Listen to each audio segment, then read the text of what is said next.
Today is Friday, June 11th, 2021, and you're listening to the 76th broadcast of TBR Radio Presents the TBR History Hour. My name is Dr. Edward DeVries. I am a contributing editor at TBR Magazine, the Barnes Review magazine, and for the next hour, I will be your host and your guide here on TBR Radio Presents. On today's show, I'm going to ask the question, what if there was no Kool-Aid? What happened at Jonestown back in November 18th, 1978? Was it just a crazy cult leader and his crazy followers, and they took their own lives, and it was a tragedy? Or was Jim Jones actually a CIA operative, and was the People's Temple actually a CIA front? Was Jim Jones conducting perhaps the largest single operation of the MK-Ultra mind control?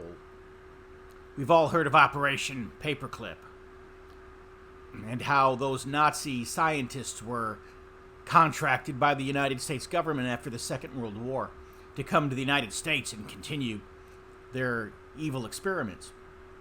Many believe that MK-Ultra, the mind control scheme of the CIA, was birthed from Operation Paperclip. When that whole situation went terribly wrong, was the result the situation that we knew of as the Jonestown incident?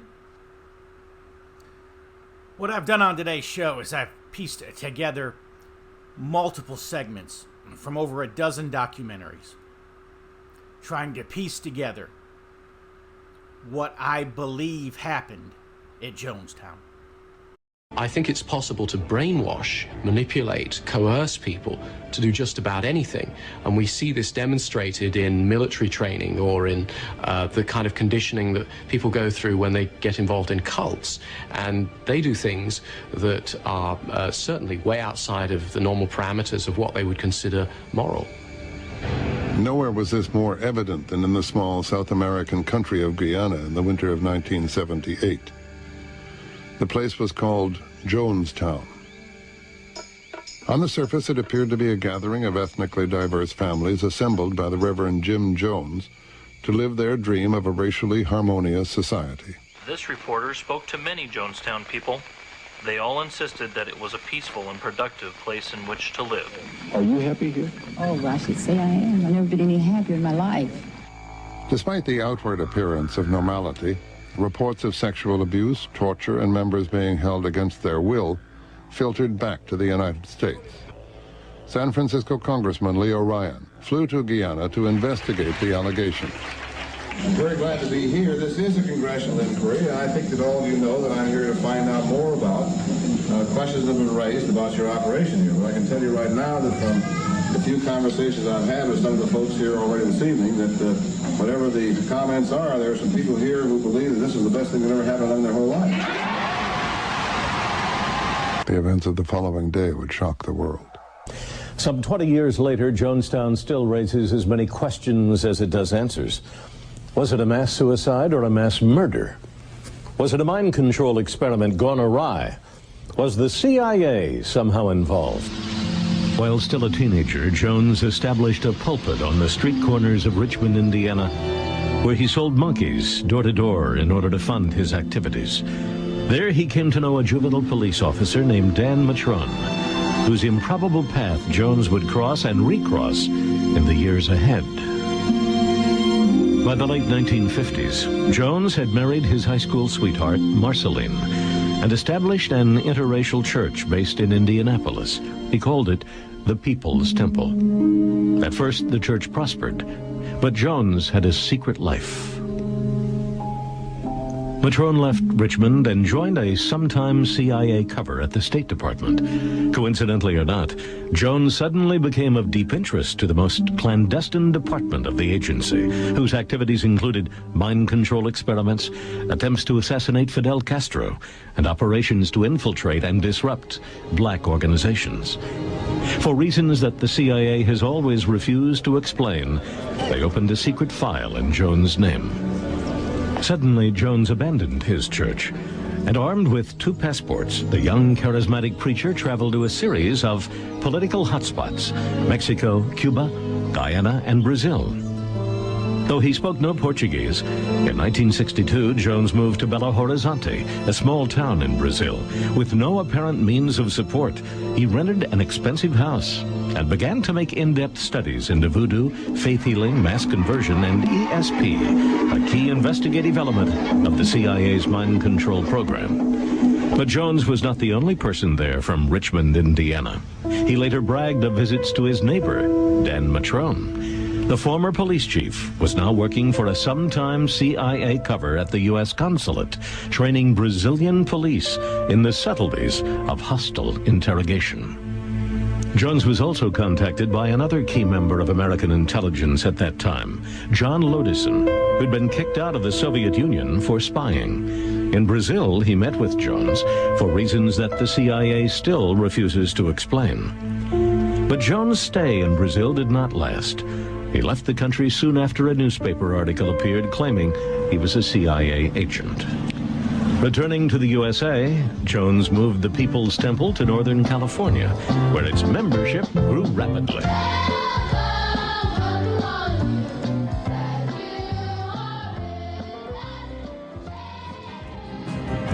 Jones flourished in San Francisco's cult-worshipping atmosphere. Membership in his People's Temple swelled to nearly 20,000 as his reputation grew, and he started food kitchens and daycare centers. He particularly targeted minorities. Believing that the ends justified the means, he put on fake displays of healing and said that he was the reincarnation of Jesus Christ. Using classic brainwashing techniques, he bound his followers to him so that they willingly gave him whatever property and money they had. His services were dazzling affairs, with soul and gospel singers, dance groups, and celebrity preachers like black revolutionary Angela Davis. The size of his congregation gave him a political power base. During the 1976 presidential election campaign, he allegedly provided support for the Democrats and met the presidential candidate's wife. Local politicians sought his support, and he became a member of the city's housing commission. People from all walks of life were just fascinated by Jim Jones. I mean, I remember going to a testimonial dinner. Who was there at the dinner? You got Angela Davis, the communist, and you have Walter Heady, the chairman of the John Birch Society. And then you had the lieutenant governor of the state of California, you had the mayor, you had the DA, you had the chief of police, you had the supervisors, you had businessmen. They were all there at this meeting, and I thought, Jim, you got your act He'd together. bring all of these people in, and he himself would come in the midst of a smaller a retinue of aides. They'd shoo him to the front of the room, put him on the center of the chair, and basically sort of guard him the whole time. Guys in dark glasses, black suits, the whole thing. It was very unusual. Jonestown was in its 4th year when Jones arrived in 1977. Conditions had never been easy, but when he took over, the agricultural mission became a labor camp. Jim had armed guards. I mean, young men and women who were told that they needed to watch everybody, and it kept you working hard.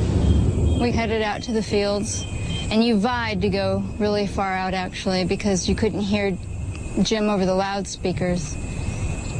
Jonestown was wired with loudspeakers, and Jim spoke 24 hours a day on it. When he wasn't speaking, the tapes that they'd made of him speaking played on and on and on. And Jim would make these announcements, and he'd say, I'm sending out some children and some of my aides and other people you won't know who they are to pretend they want to leave. And it's a test, it's a loyalty test. And if anyone comes to you, you have to report them. You didn't know who it would be, so you just never put the place down, and how much you enjoyed it there, how much you loved the place, and how great he was, and how Father was so nice, and you had to call him Father. You just never said anything bad about the place, because if you did, you would be coming up there that night. They also told of full-scale rehearsals for mass suicide in the jungle. I'll talk to psychiatrists, whatever, but I believe I was brainwashed. But we do understand that it's extremely difficult for anyone to comprehend people being in a cult group, standing by, watching their daughter being beat 75 times as I did, watching children being beat, microphones held to their mouth while they're screaming so that everyone throughout the building that are not in a public meeting can hear them scream also. Going through electric shock treatment where they're screaming. It's incredibly difficult for anyone to believe a story like this. There are SWAT teams consisting of 50 young men and women dressed in khaki. There's 2 teams of 25 each that are armed with 200 to 300 guns, and that they patrol all day and all night the whole encampment, and that Jim Jones has stated publicly that nobody better try to escape from here because you will be shot. The methods that Jim Jones used in his cult, the People's Temple, are definitely classical mind control techniques.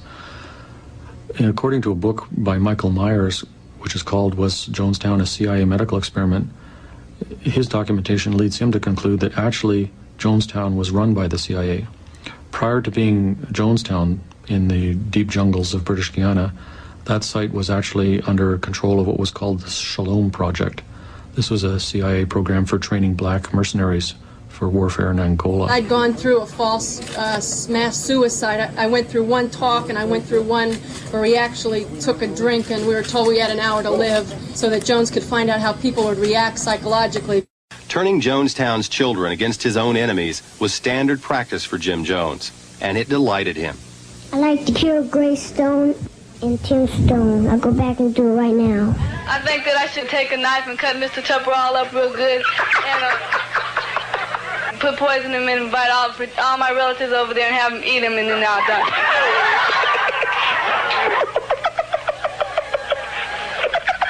It was terror. It was living terror living inside Jonestown. Deborah Layton had escaped Jonestown a few months earlier with bizarre tales of mind control, armed guards, and suicide rehearsals. They are recounted in her new book, Seductive Poison. The suicide drills were the most frightening and disturbing things there, that we would be awakened from the middle of a dreamless sleep to Jim's voice screaming over the loudspeaker that we were going to die, that we had to come to the pavilion, that mercenaries were coming in to kill us. She put her concerns in a sworn affidavit to the U.S. State Department months before Congressman Ryan's trip. Congressman Ryan and the journalists arrived in Guyana on Tuesday, November 14th, 1978. For some time, Ryan had been a thorn in the side of the CIA. He had recently pushed through congressional legislation that curtailed the agency's covert foreign activities. As Ryan prepared for a first-hand look at Jonestown, he was joined by a State Department agent, Richard Dwyer. What he didn't know was that Dwyer was working undercover. A man named Dwyer was the head of the CIA here. I mean, the CIA had a presence here. It was an unrevealed presence at the time. I had a premonition about the trip. There was something that just made me feel a great deal of uncertainty. In 1978, Jackie Spear was the legal aid to San Francisco area Congressman Leo Ryan.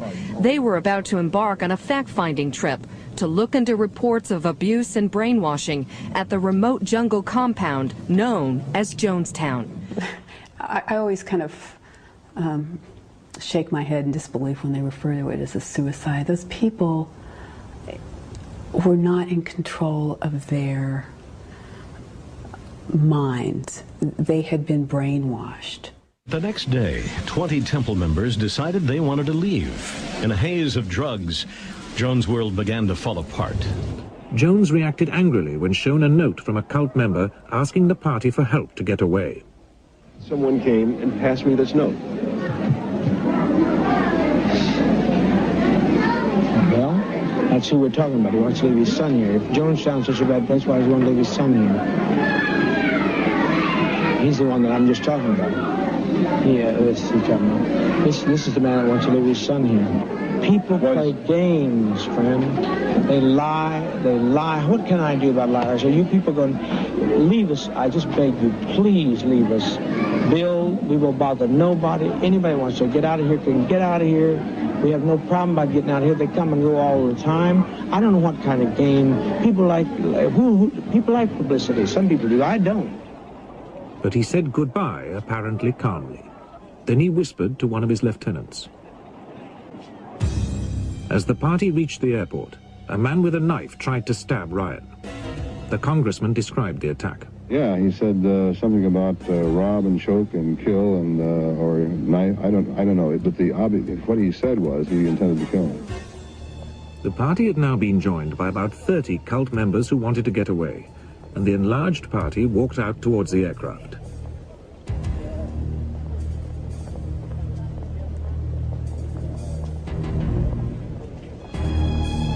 Congressman Ryan went over to shake the pilot's hand. As the party waited, a tractor and trailer appeared in the background. Hidden men opened fire. Congressman Ryan, 2 reporters and an NBC cameraman were killed. Several other journalists and defectors were injured. One man who was not executed at the airstrip was Richard Dwyer, the undercover CIA man from the American Embassy, seen here peeling off from Ryan's party seconds before the tractor arrives. Where Dwyer was in the next few hours is key to one of the mysteries that still lies at the heart of the Jonestown tragedy. Having dealt with Congressman Ryan, Jones now turned his insanity on the Temple's faithful. At this point in time, Jonestown had become surreal. Almost everything that was going on seemed surreal to me. I mean, by this time, I had pretty much figured out this guy was mad. But he said, I've never seen or felt Jonestown so peaceful or quiet. And I remember getting a chill just course through my body because Jonestown had never been in more agony, had never been so less together. From his seat in the pavilion, Jones recorded the last desperate hour of the People's Temple. In front of him, more than 900 of his followers, who were surrounded by guards holding rifles and crossbows. For all but a few, there was no escape. Subsequent medical examinations revealed that many of the dead had been murdered, held down, and injected with cyanide. Jones himself was one of the last to die. A single gunshot to the head sometime around midnight. His killer has never been known. At 3:30 in the morning, when everyone was dead and several hours before anyone arrived, a radio message was sent from Jonestown using a secret CIA channel, reporting what it described as a mass suicide. This was the message that shaped our view of Jonestown for years to come, even though the best medical evidence suggests that most of those who died had been murdered. The question then becomes who sent that message.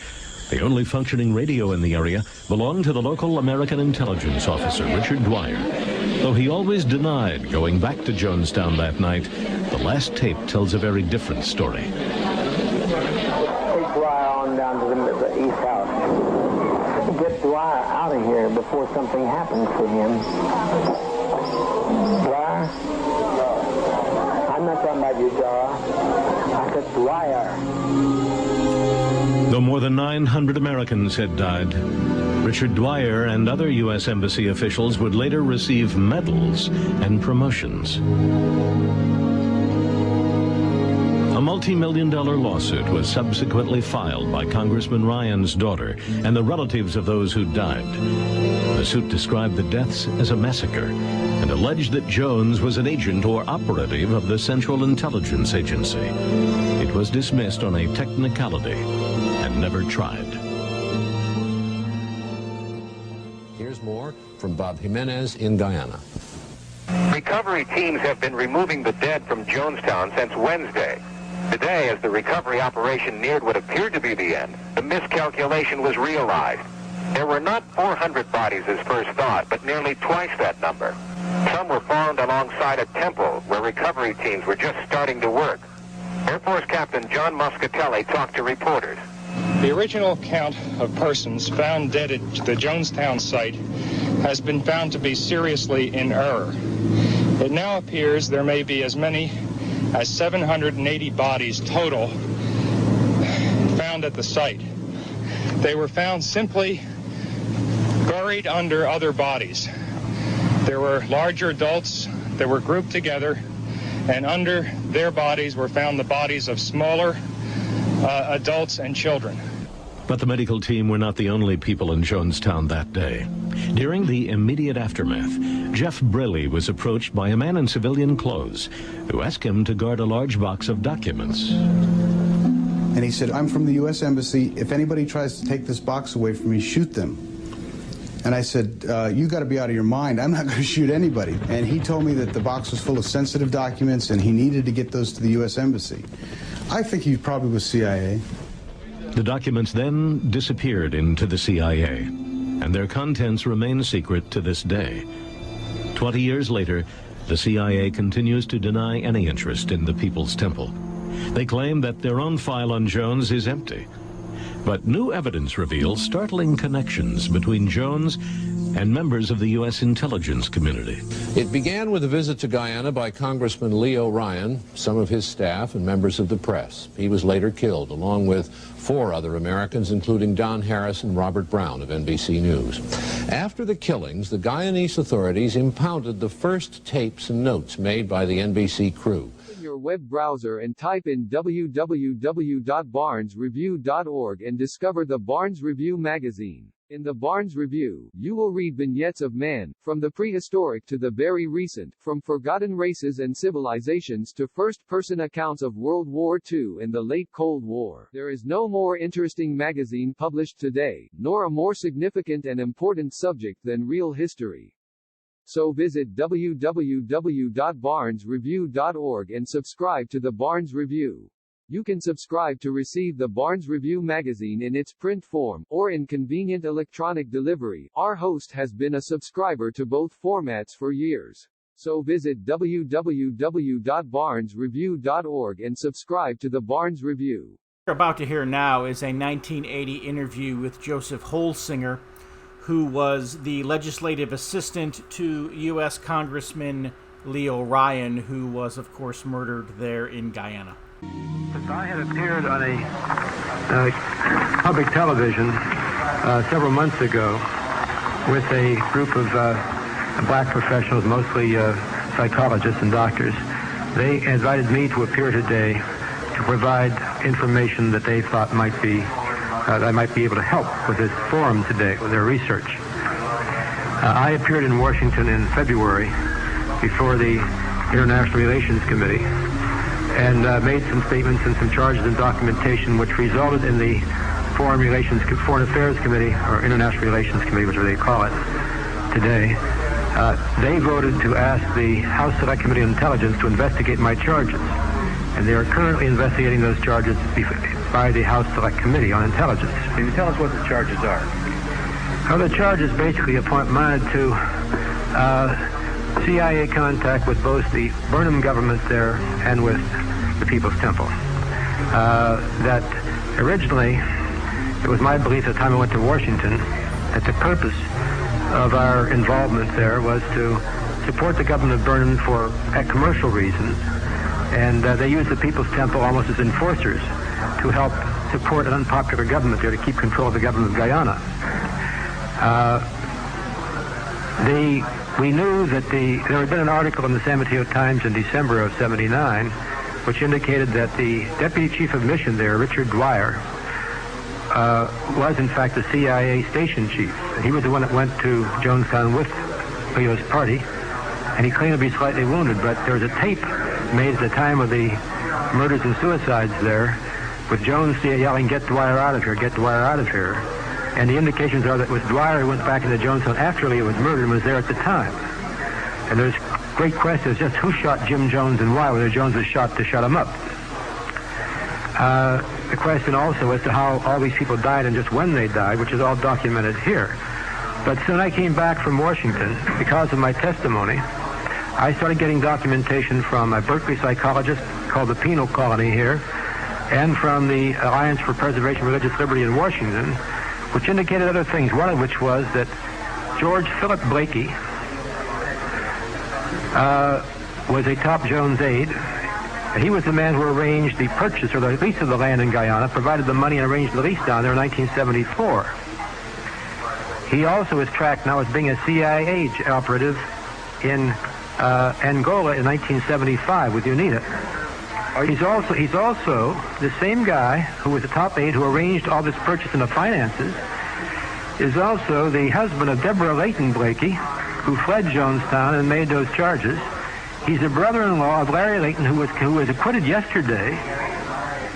And it's interesting to note the Peninsula Times Tribune says yesterday the jury appeared, in acquitting Leighton, the jury appeared to have agreed with the defense contention that Leighton was brainwashed and drugged at the time of the shootings, could not be held criminally responsible. But the gist of what I'm getting to is this. I've received a lot of documentation, which I will provide you here today, that indicates the strong possibility that Jonestown and the People's Temple was in reality a mass mind control experiment conducted by the CIA as a follow-up to something called MK Ultra, which they conducted from the early 50s through 1974. They used to use the VA hospital and state hospitals. They used the federal and state penitentiaries for their experiments. Do you think that Jim Jones was actively involved with the CIA? I do now. Do you have any conclusions as to how the people died in Jonestown? Yes, I have part of our documentation here is a report from which is attached here. The chief medical examiner in Guyana is a Dr. Leslie Moto.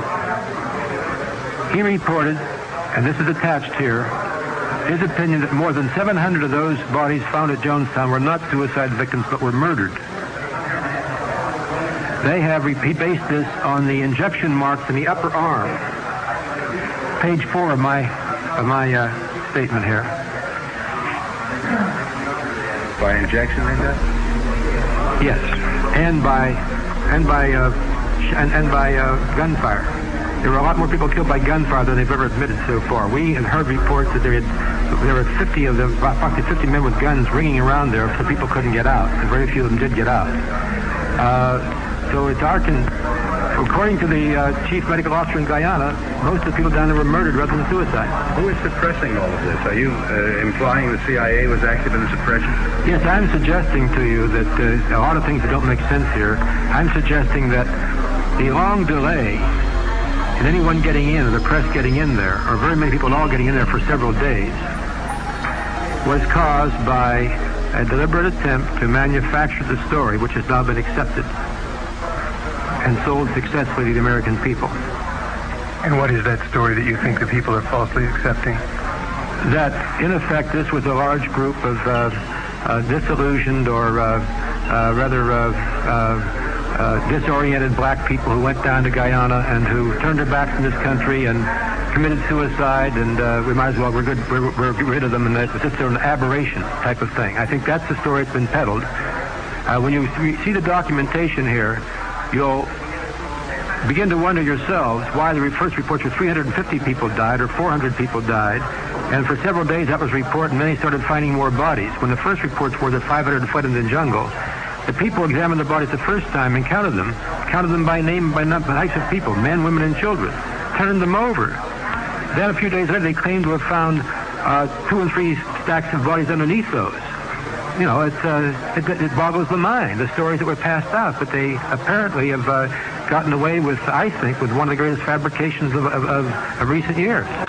What significance do you attach to the fact that the leadership of the temple was largely white and the membership of the temple was largely black?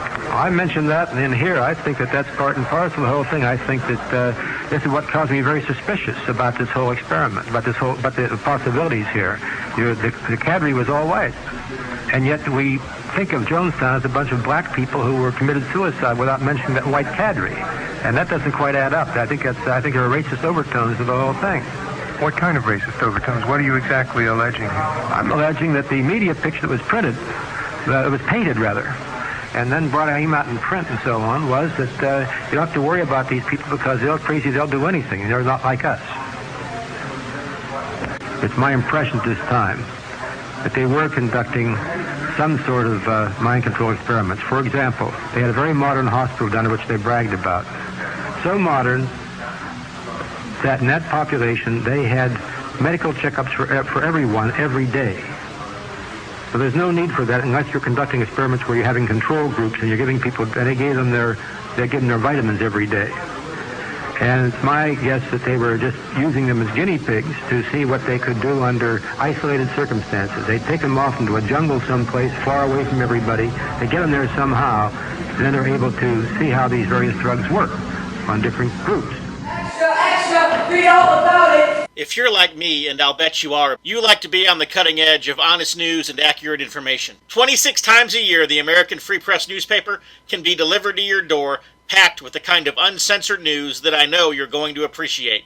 If you're ever dissatisfied with your subscription to the American Free Press, their guarantee is that you just drop them an email and they will gladly refund the unused portion of your subscription. So what are you waiting for? Visit www.americanfreepress.net. Once again, www.americanfreepress.net. And find out about the American Free Press. Do it today. Extra, read all about it. Back here on TBR Radio Presents, the TBR History Hour.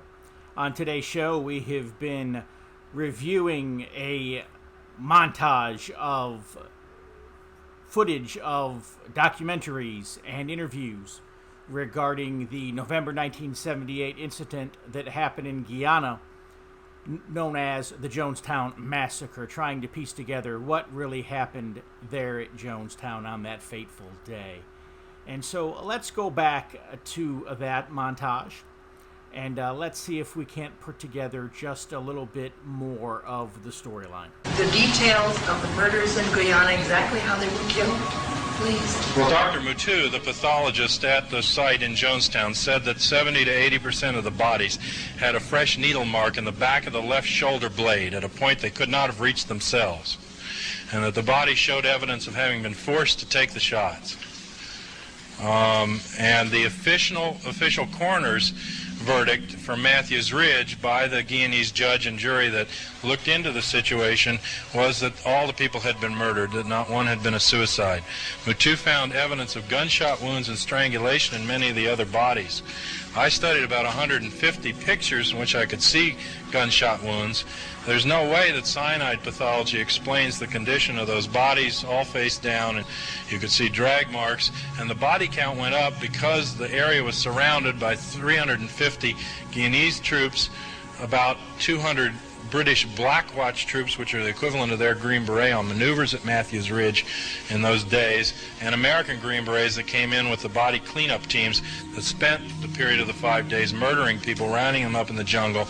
The original reports were all 408 dead, and then 700 flee into the woods. And the military said, first, the Guyanese can't count. Second, that it was bodies on top of bodies, though how you start with 408 and end up with 915 and say that the 400 covered the 500 makes no sense. They said bodies in little piles.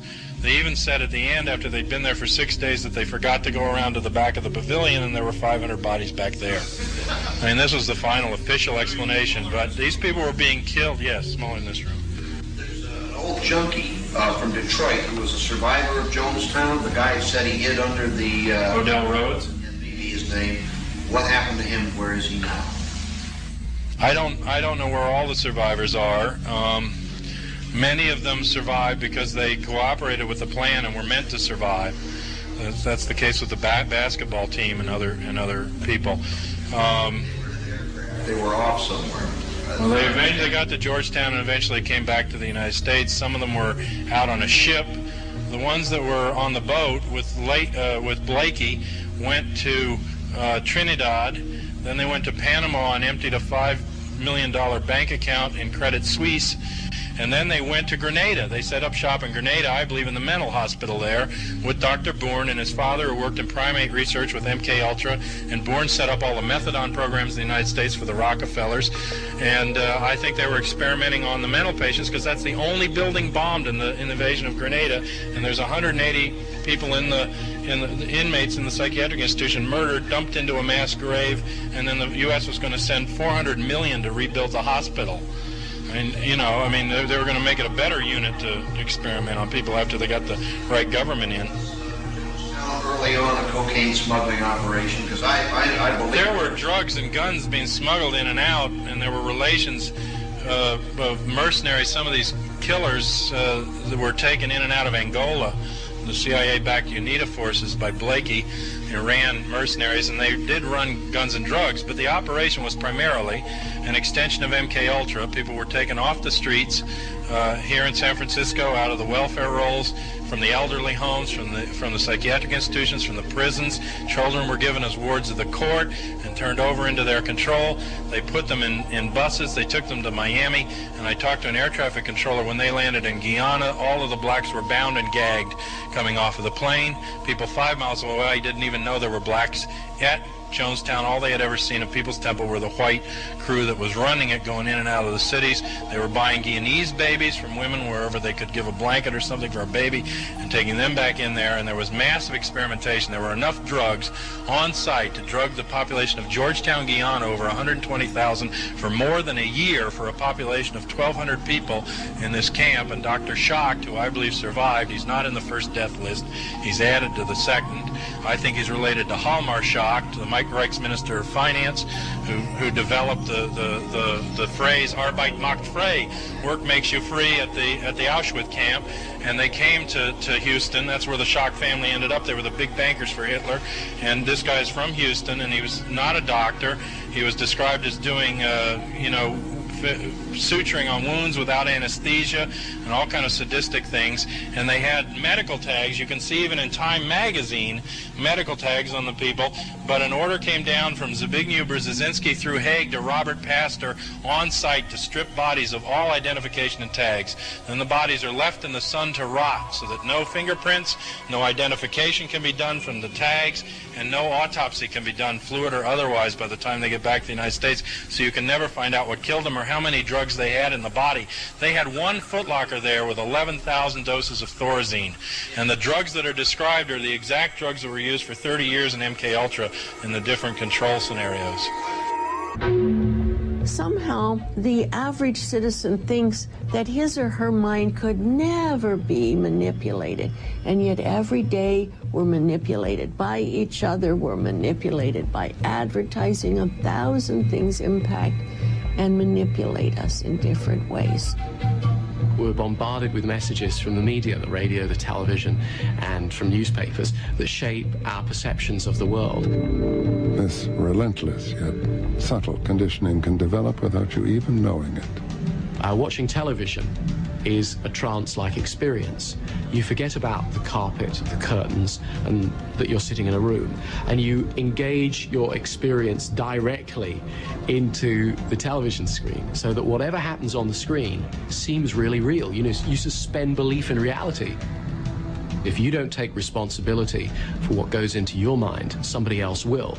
Cult leaders, politicians, advertisers will all seek to implant their message in your mind, whether it's for your good or not. The greatest battle of the 21st century will be a battle of the mind.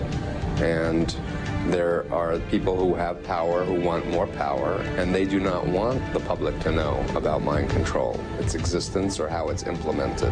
There is a body of information being used by government to control the way people think and act, and experiments are systematically designed to increase government's knowledge about that. This is the most threatening part of being a citizen in a democracy. When your government can manipulate how you vote and how you think, you no longer live in a democracy. What advertising has always wanted to do is not simply to suffuse the atmosphere, but to become the atmosphere. It wants us not to be able to find a way outside of the world that it creates for us. It is all around us. Even now, in this very room. You can see it when you look out your window or when you turn on your television. You can feel it when you go to work, when you go to church, when you pay your taxes. It is the world that has been pulled over your eyes to blind you from the truth. What truth? That you are a slave, Neo. Like everyone else, you were born into bondage. Born into a prison that you cannot smell or taste or touch. A prison for your mind. Open your web browser and type in www.barnesreview.org and discover the Barnes Review magazine. In the Barnes Review, you will read vignettes of man, from the prehistoric to the very recent, from forgotten races and civilizations to first-person accounts of World War II and the late Cold War. There is no more interesting magazine published today, nor a more significant and important subject than real history. So visit www.barnesreview.org and subscribe to the Barnes Review. You can subscribe to receive the Barnes Review magazine in its print form, or in convenient electronic delivery. Our host has been a subscriber to both formats for years. So visit www.barnesreview.org and subscribe to the Barnes Review.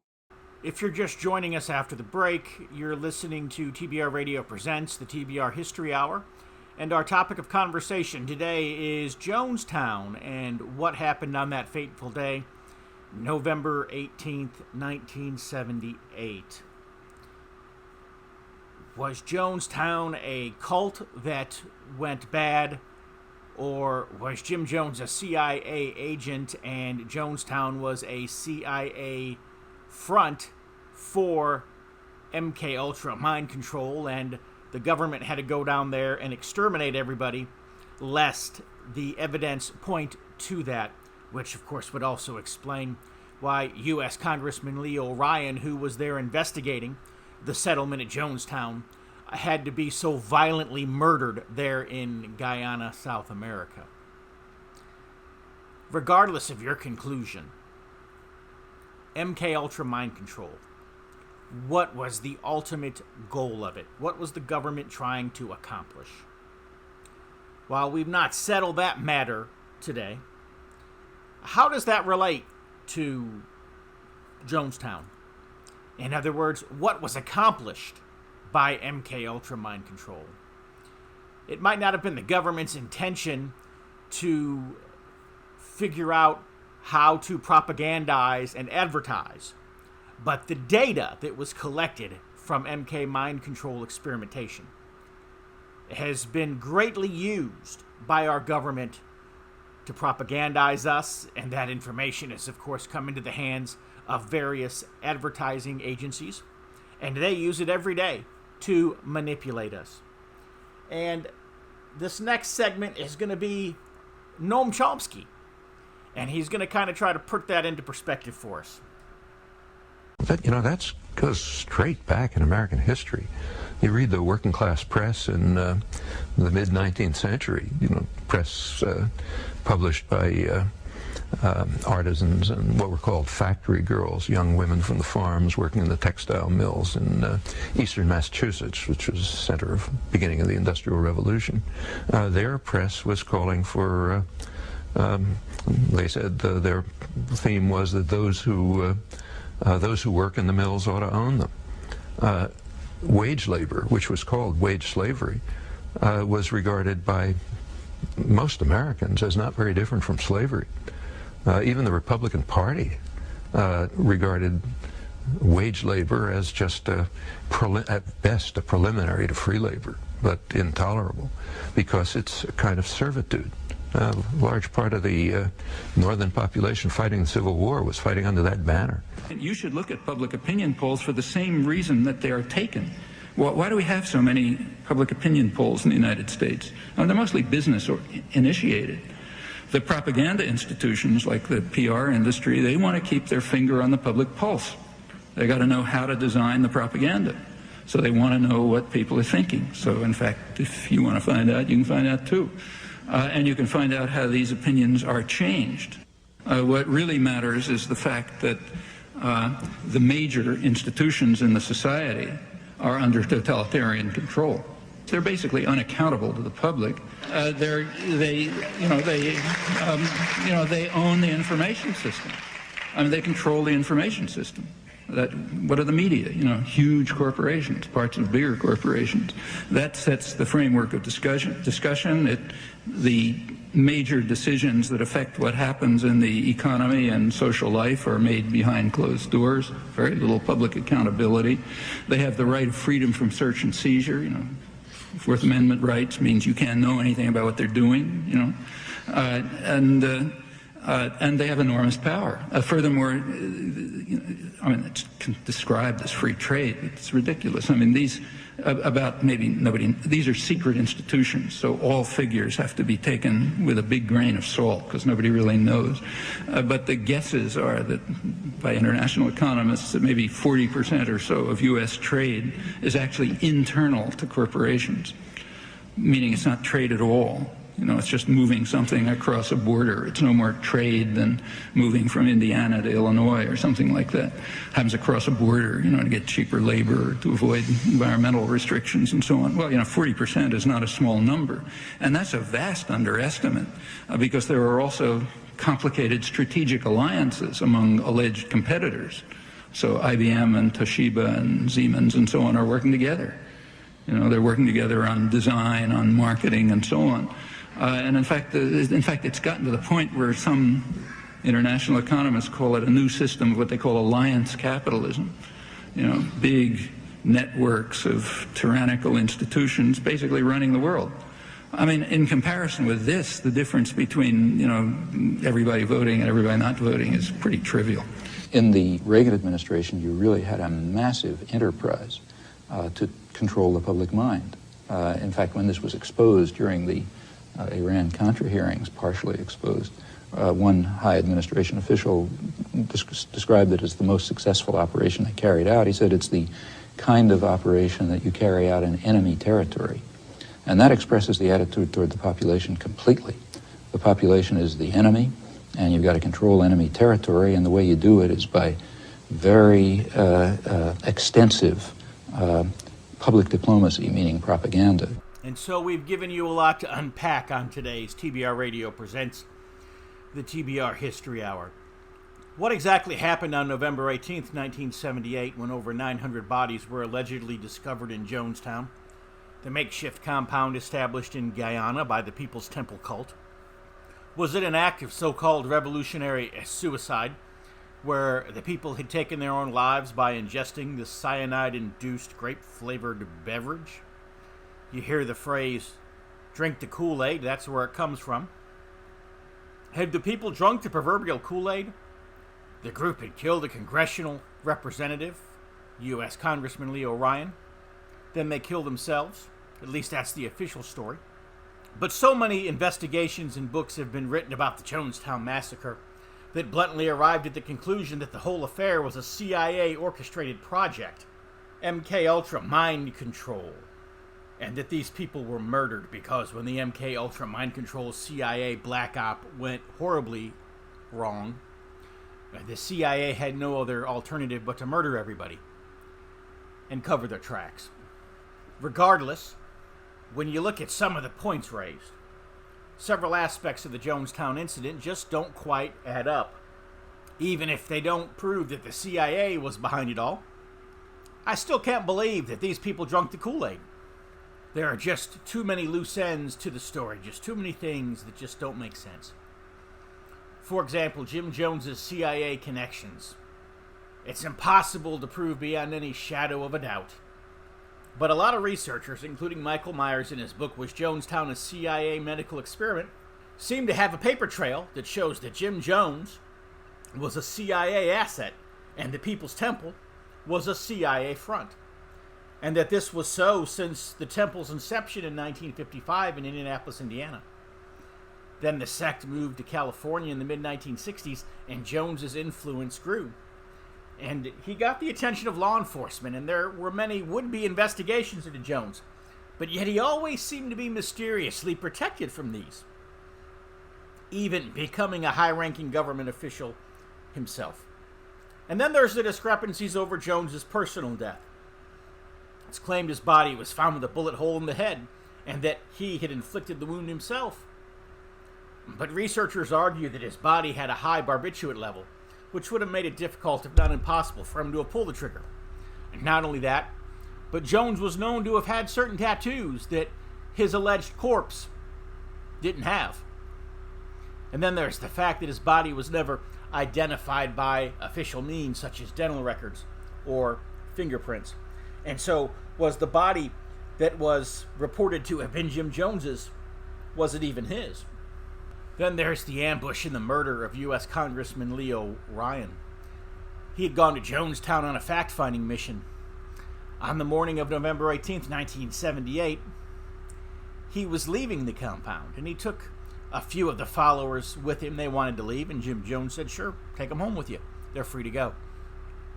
And so they were boarding a plane that was waiting on a Guyanese runway, and an assassination crew comes and mows them all down. But Ryan had intended to remain in Jonestown for several more days. So why is it that he was leaving early? One of the ambushers of the congressman was Lawrence Layton. Layton was posing as a defector. He was traveling with the members wishing to leave Jonestown. Despite several warnings from members that Layton should have been made to stay, that he was not to be trusted. Comes to find out they were right.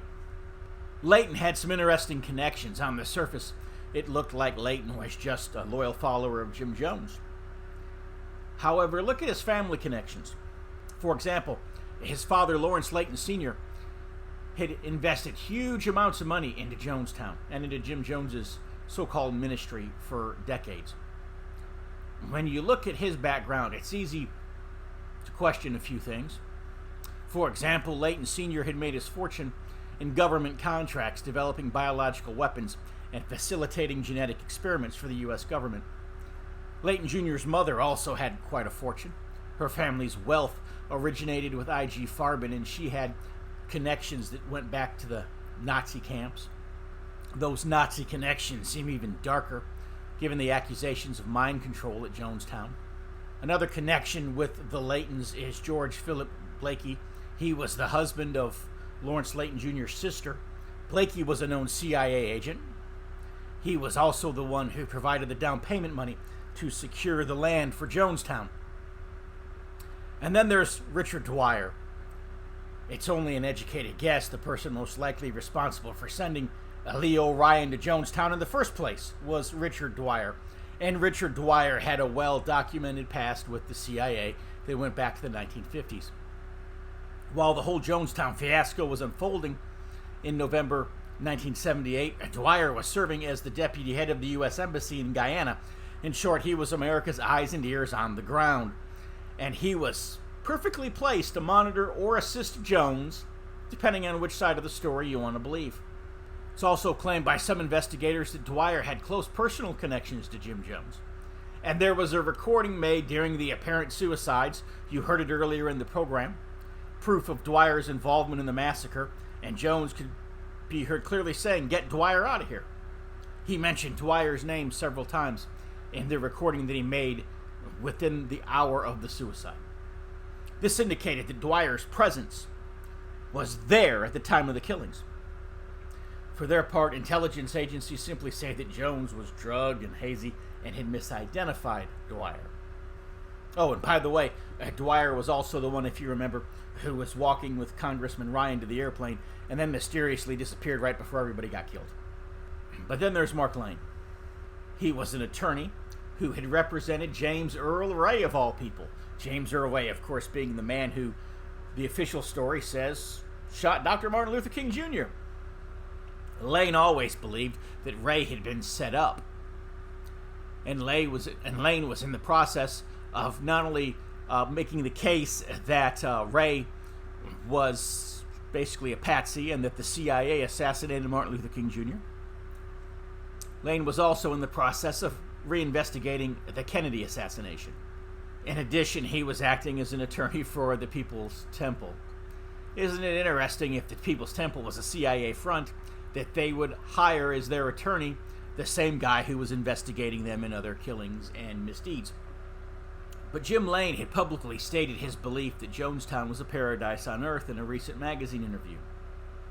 Following the discovery of hundreds of bodies and the possible mass suicide at Jonestown, many began to view Lane and his opinions differently, and so they were able to potentially discredit any efforts that Lane was making. And then there's the whole MK-Ultra mind control thing.